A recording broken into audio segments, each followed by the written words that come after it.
from the time that they pronounced me dead was a good 45 minutes. They cut my clothes and then they paddled my heart because my heart had stopped. And I could see people screaming and crying, but I didn't realize that was actually my physical body because I was somewhere else.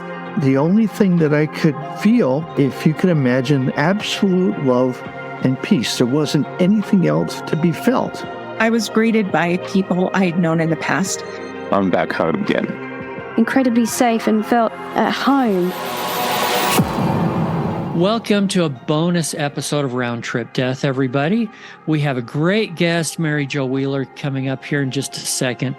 But I kind of wanted to preface it with the fact that some NDEs that we talk about are really grandiose and long and seem to be, would fill a whole book. And others are short and very sweet and just as important as the ones that are long and I don't know, would turn into a great film or something. So this one is a little bit shorter, but it is wonderful. And it was a super special experience for Mary Jo. So Mary Jo, welcome. Hi, thank you for having me. I'm very excited to share my story. You're welcome. It is so good to have you. And before we jump into your story, tell me, have you talked about this much with very many people? So the first person I finally told was my mom. This was back in 2000 and I would say 15. She was the first person I told. And she actually her response was yes. And I knew she was irritated with it because after it had happened, she had found my wet clothes on the floor. And we'll get into that whole thing of how that happened. Yeah. But I was just curious, have you told a lot of people or have there been reasons you kept it a little more to yourself? I had a hard time processing it for a long time, and it took a while before I started getting into the spiritual side. And my family was raised Catholic, and my fiance's family are Christian. And so I decided to go with them and to start this church that we moved to this new town in, and was getting to know everyone. It took about 2 years of getting to know everyone. And they had this private class in the church so people can talk about things that happened to them so that they can have a way of relieving some kind of pressure. Some people had different problems like addiction or something going on in their lives. And my topic was to talk about, I understood God and that I believed in God, and I had personal reasons to believe that. And they had asked me why. And I said, well, because it personally happened to me. And I told them that I almost died and that I was saved by a voice that helped me and helped me survive. And I looked like I was a crazy person, like I was lying. It makes me want to get emotional because that should be the place that you should be able to go when you're in trouble or you need to relieve. Sorry, I cannot believe I'm doing the crying, but it took a lot of toll on me for a little bit. And it wasn't until I started getting into YouTube, which is funny, that I started finding about other things and IONS and different groups, and then finding different support people that I was able to start talking about it. And that relief of being able to talk about it without any judgment was absolutely freeing. And doing this today is immense. Maybe that's why I'm even crying a little bit, because I'm spreading a message of truth and love. And if anybody's having a bad day, just know that we're here for a reason. I don't know what all those entails are as the long stories are, but, I got to find out firsthand. I just didn't know how to process it as a kid. And so I rebelled a little bit when things were going bad. So, there's a lot to process. All right. Let's go back to when you were only 5 years old when this happened to you. Mm-hmm. Would you tell us where you were living, what kind of conditions you were living in? And then we'll get into exactly what happened. Okay, well, my mom was a single mom, and she had me and my little brother living in a low-income housing in National City, California. We lived up the street from an old bowling alley called Plaza Bowl. It doesn't exist anymore. It's now a shopping center, but the apartment complex still does exist. Back in the day, in the 70s, there was no fences around pools. A lot of times, I remember apartment signs saying adult only complex, no children allowed back in the 70s in National City. So it was no surprise that, this was going to happen, about safety, about people and kids trying to go to a pool that doesn't have a fence and nobody's watching, that something could happen. And that's basically what happened to me. And were you a good swimmer? No, not really. My mother never learned how to swim. She was afraid of the water. And even till the day she passed in 1979, she never liked the water. She was a panicker. And so if we went to the pool, it was to sit at the stairs. And I really wanted to swim. And naturally, I was a fish growing up. I just wanted to swim all the time. So I had this really strong attraction to the pool. But you didn't know how to swim, did you? You hadn't had lessons? No, no lessons at all. Just the poolside, sitting on the stairs and playing right there by the little handle. That was about it, as far as it went. Oh, that's so tempting for a child, 5 years old, just wanting to get in that water. Oh, yeah. But your mom kept you safe and kept you out of it until one night. Well, it happened early in the morning. My mom and my little brother were asleep because obviously it was still like maybe about 2-ish or so. I had gotten up early in the morning and I had this extreme, I don't know what I was dreaming about or what the case was, but I had this extreme desire to get to that pool. And so I was downstairs by myself in my apartment, and I just climbed up the couch, and I undid the chain lock off the top of the door on the top right. And I snuck outside. When I snuck outside, I just ran across our parking lot and then across the way into the grass. And then there's the pool across the way. And I just got into the stairs, sat onto the stairs, grabbed the wall. And I was just shimmying across the way, just around the whole thing, because I wanted to see the deep end. And this is just crazy, but I wanted to see the deep end. I wanted to feel that. And so when I got there, I'm looking down and, I'm putting my feet up against the wall and pushing back and looking around. I let go and I just went down to the bottom. And kids sink.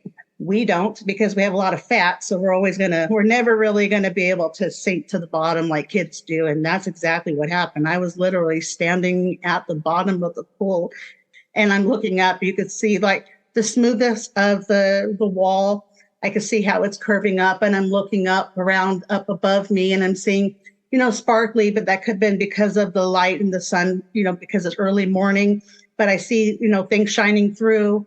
And then all of a sudden I'm not able to breathe anymore, and I'm starting to get ready to panic. And then all of a sudden I felt this staticky. I wasn't sure if it was because I was standing at the deep end, but I felt this staticky noises in my head. And then all of a sudden this voice took over my entire head, talking to me underwater. And I feel something behind me on my left. It feels really huge. I'm almost kind of scared of it because I felt like it was something, and I didn't know what to think. But I remember feeling like it had bent down over to me to kind of comfort me. And he had his right hand on my shoulder, and he was leaning over to me to comfort. And the voice says to me, "Okay, Mary Jo, this is what I need you to do for me. Can you jump for me?" And without hesitation, I just agreed with it and I started jumping. And when I was with this being, I felt no more pain. I wasn't dying for air. I wasn't cold because the water was freezing. I don't know anything about time or what had happened in that moment, in that time and place, but I was with this being and I was jumping and doing what it told me. And I could feel this swishing happening as I'm jumping. I would feel this swishing, and the voice was male, but yet it transcended with a female voice as well. I don't know if it was to make me calm or if this is the way it spoke. I think there's a couple of stories that I will talk about later that kind of resonated with me, but it kept telling me to jump and I would do what it said. And for some reason, I knew that it was telling me I'm taking you across to the shallow end. I kind of automatically processed that's where I was going. And as I was jumping with it, the closer we got to the shallow side, my head would pop out of water. And right before I had my head popped. That's when the urge was coming that I needed to breathe. Like that's when all the pain was coming through so that I would jump. And then my head hit the air for just a second. I got a quick breath before I went back under and I kept jumping. And that's basically by the time I got to the stairs, I was jumping and getting air, underwater until I got to the stairs. And by the time I got to the stairs, the voice was very stern, like a father, and just said to me, "Now, Mary Jo, don't ever do this again. Now you go home." And that was it. I ran. I didn't look back. Maybe I could have saw something. I didn't want to, just a little girl, but I think the voice did scare me because I was in trouble because they knew I had snuck out of the house and my mother didn't know how to swim. My mother was asleep with my brother. So if she would have found me passed away, she would have probably drowned herself trying to go and get me. So there's like all of this knowledge that's coming in through the years that I was trying to process. So that's basically it. That's my whole story. But, the knowing of those things at that young age was like a lesson learned, basically. Okay. I feel like I need to take a breath. I've been holding my breath. Yeah. Kind of been holding my breath through this. Oh, wow. Parents' worst nightmare. How do you remember feeling fear and you were scared, or? I was scared because the voice felt like powerful, like, I don't know how to explain it, but I just remember when I heard this, the whole voice like taking over my head, like I just interrupted a day, something going on. And he's, the voice was so stern. It scared me a little bit. I didn't know if it was the scare because it felt like all powerful or if it felt, but I was scared of it for a second. And I think maybe the female voice intertwining was to keep me calm. And so that's all I really can say. I just, that makes sense. And maybe it needed to be firm enough that you didn't try that again. Didn't think that was fun. Oh yeah. I was in trouble with the father for sure. I really felt that because it's just, as a little girl, you're feeling all of these overwhelming feelings that I'm learning a lesson at a young age of knowing, all of the things that could have happened. Did you say that you felt something on your shoulder? You said you felt like someone was on the right-hand side. Right. So if I was facing my back and the person's behind me on my left, it was like they were comforting me, touching my shoulder, confident, telling me, "Okay, Mary Jo, this is what we're going to do." Like just basically taking over is what I felt. But you still had to do your part and do the jumping that you were told to do. I had to do the free will of jumping. I think it had a lot to do with that. I mean, it wasn't like I was trying to like commit suicide, or I literally was just trying to learn something. I really wanted to go swimming. That's all I really wanted to do. And, and then the innocence of that. And then the fact that I could have just killed myself, by going in the water without your parent or somebody there. I mean, I literally was in that pool all by myself early in the morning. So it's just very lucky, very blessed, very lucky. It's a terrifying thought. It was hard to process. I remember even thinking about aliens for a while, just not knowing how to process this. Or when my mother confronted me when I was a little girl about the wet clothes, I could imagine, that I was scared to even tell her what happened. I mean, I knew I was in trouble. I already knew it, but. Yeah. Did you make something up? She dropped it. She just kind of got disgusted at me because she knew I had went to the pool. I think my mom was just going through such a hard time that, everything's okay. I'm going to move on with what I was doing kind of thing. But it wasn't until I got older and, here I am as a grown woman, a grandmother myself, and having this heart-to-heart talk with my mom, just finally coming clean about it.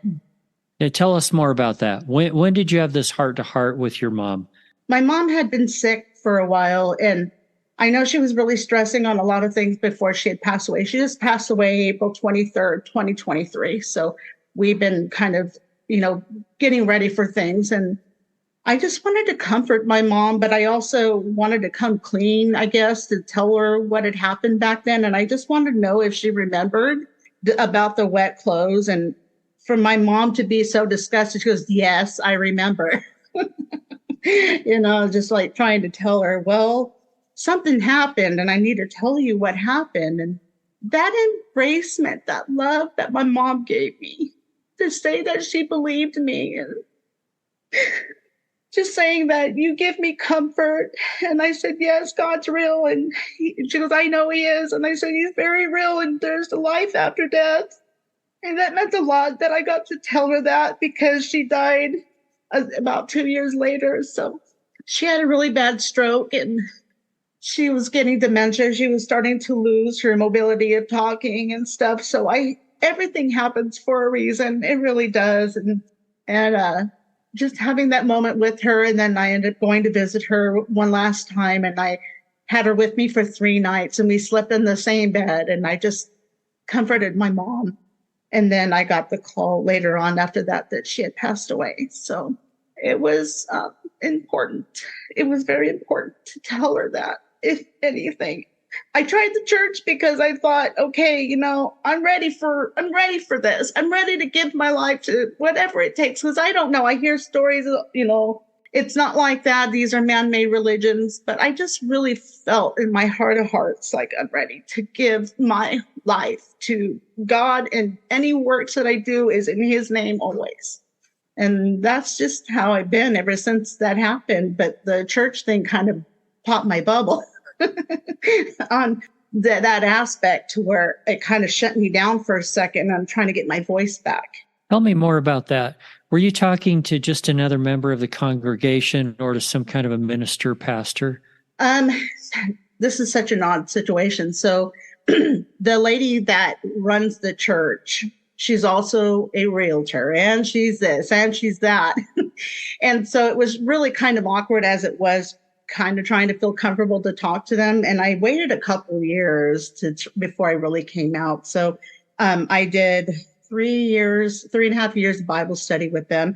But I came out about on the 3rd year I had came out to talk about it, because I thought, we've had fellowship, we've been doing things together, and, going through this journey together. So I was putting my heart of heart out there when I went to this class where we're all talking, and bringing out things so that way we can mend and move on. And so mine was very genuine. I think what hurt me the most was they were looking at me like I'm some fool. And I think that was like a dagger. I felt so betrayed, and like they're looking at me like, yeah, right, lady. Now you're just doing this, or you're just making this up. And I just thought, wow. I said, you know what?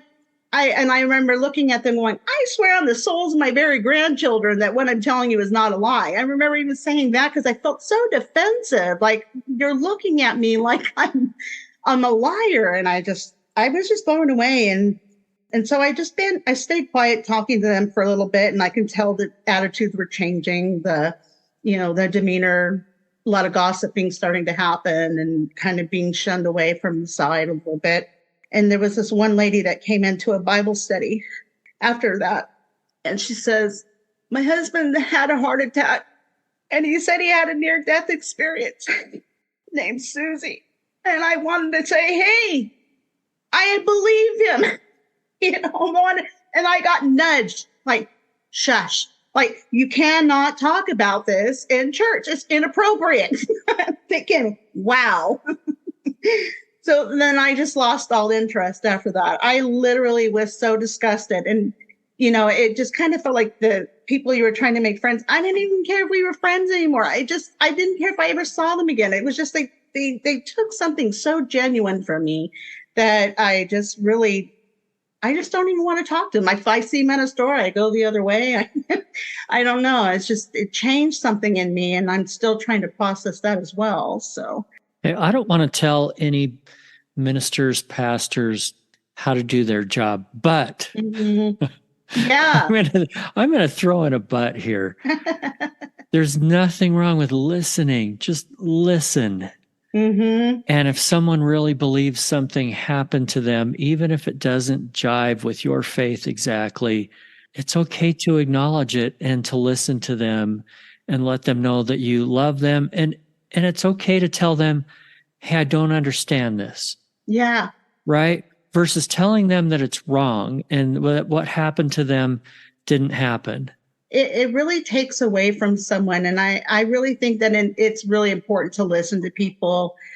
We hear a lot of stories all the time, and I took my time. I dove into Ian's website. I literally dove into there and read so many testimonies and, looking up people on YouTube and getting to see and trying to be friends with these people on Facebook, because I don't feel like I don't belong here. It just feels like I'm different from everybody else. But when I found these new people in my life that have had near-death experiences, that sense of belonging, that's a very unique feeling. And just to have that little community of people that, even if you don't talk on a daily basis, just that little connection means so much. It really does make a difference. So I think what you're doing is really important, and it's a message. And I'm willing to take this on regardless of what people think or the comments that might come into play about what I'm saying. It's coming from a genuine heart place. And I just really want people to know in these days that we are in, that just take comfort in knowing that there is life after death, and that we do move on, and that there's more to what we know, and that they should really probably try to look into themselves and maybe try to make some changes. Well, and I don't think that's in conflict with any religion that I know of. No. The fact that there is life after death, Mm-hmm. there is a God. Okay. Yeah. It puts it all into perspective. You really want to start doing good. So, I changed what I used to do for a living, and now I take care of seniors in a senior park. And I just had a big barbecue just over the weekend, feeding 74 people. So it just kind of changes your life. And all I want to do is just continue on this path until my end of days. And I'm fine with that. I'm just trying to find my way through this. I'm trying to look into meditation right now, because I feel like I need to find a special place to do that. So that's the next thing I'm going to start trying to practice myself, is some meditations and stuff. On this same line of the advice that I just didn't give to religious leaders. Yeah. How about for those people, and especially for parents, if something like this happens to your child, or a child that that has been through something like this and is willing to open up and tell you, how should they deal with it? What should they say to this child? What would have been good for you way back when you were 5? If my mom would not have brushed off the fact that there was wet clothes, and the fact that it was early in the morning, and the fact that I went outside of the house, unlocked the door and went outside, I really think she should have dove in there more and asked me some questions, because I know I would have told her. I would have said, well, I got saved by the voice. I would have told her what had happened. I would have been completely honest with my mom, and just having, even if it was, 48 years later, and I'm telling my mom the story, she asked questions, and she asked me, well, did you even, she's asking me questions like, well, what were you doing? Were you in a lot of pain? What was happening? And I said, well, at first, yes, I was in a lot of pain, because I was needing to desperately breathe air. And I said, I was feeling like I was saying I was giving up, kind of thing. Like, okay, and being a little girl and realizing you're going to die, that was kind of a different story too. So I think just having comfort and love to your child, let them talk about it. I don't necessarily think to ever recommend taking them to a priest or anyone to talk about that, but just the love and comfort of a family member to talk to, and maybe find them resources for near-death experiences, because IANDS, they do have a place about children's death. And so that's where I place my story, to read other children's experiences of death and near-death experiences. And so I think I would recommend people look into those sources for sure. Well, Mary Jo, I appreciate you being on with us today. I know it's still not easy to talk about. I hope you found this a place that is safe and trusting, and that you can talk, and that it helps to talk about it. It really does, Eric. And you're the first person that I've done this story to tell you my story. And I cannot tell you how thankful I am to have met you, Eric, and I am grateful that you are taking the time to listen to me, because it means the world to me. And I know that God will shine on you too for taking the time to do this for people. It means a lot. It really does. Oh, you are so sweet. Anything last thing that you'd like to say to everybody? Just keep doing good. Keep doing good to others. Try to show love. That's what God's all about, is love. And, if we could just take the time to stop being so angry and letting politics and everything else get in the way, we need to mend. We need to love each other. And we need to find a way to respect each other. That's what I would say. Thanks again for listening and sharing this podcast. If you've had a round trip death experience, we would love to hear from you. Send an email to eric@roundtripdeath.com. Until then, I wish you everything good that you're looking for in this life and the next.